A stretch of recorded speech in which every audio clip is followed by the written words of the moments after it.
Mapagpalang araw po sa ating lahat. Ang aking pong bahagi ngayon ay mula sa aklat ng 1 Samuel, Kabanata 3, talata 1 hanggang 6. Ang pangitain ni Samuel. Sa pamamahala ni Eli, si Samuel ay patuloy na naglingkod kay Yahweh. Nang panahong iyon, bihira nang magpahayag si Yahweh at bihira na rin ang mga pangitain galing sa kanya. Malabo na noon ang mata ni Eli. Minsan, natutulog siya sa kanyang silid. Si Samuel ay natutulog naman sa sanktuaryo, kung saan naroroon din ang kaban ng tipan. Bago magmadaling araw at may sindi pa ang ilawan sa sanktuaryo, siya ay tinawag ni Yahweh, "Samuel, Samuel."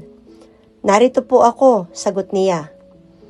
Patakbo siyang lumapit kay Eli at sinabi, "Bakit po?"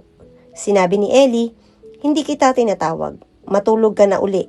Nagbalik nga siya sa kanyang higaan. Subalit tinawag siyang muli ni Yahweh.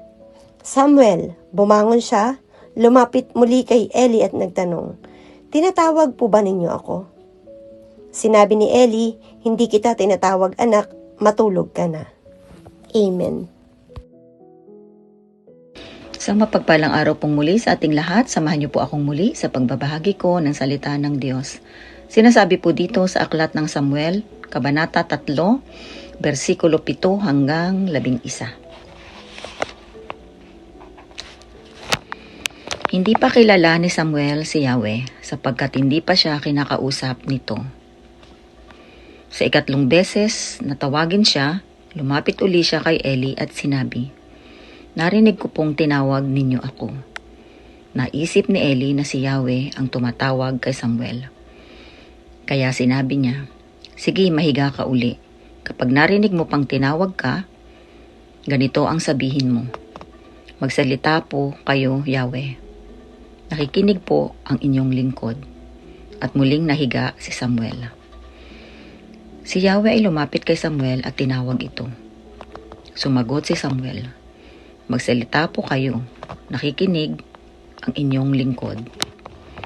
Sinabi ni Yahweh, "Hindi magtatagal at may gagawin ako sa Israel. Lahat ng makabalita nito'y paghaharian ng matinding takot." Ito po ang mga salita ng Diyos. Amen. Ang aklat ng unang Samuel, Kabanata 3, versikulo 12 hanggang 16, at ang sabi, "Pagdating ng takdang panahon, gagawin ko ang mga sinasabi ko laban sa sambahayan ni Eli. Sinabi ko sa kanya na parurusahan ko habang panahon ang sambahayan niya dahil pinabayaan niya ang mga anak niya sa mga ginagawa nilang paglapastangan sa akin kahit alam na niya ang tungkol dito. Kaya isinumpa ko na ang kasalanan nila ay hindi mapapatawad ng anumang handog kahit kailan." Natulog si Samuel hanggang umaga at binuksan niya ang pintuan ng simbahan para sa Panginoon.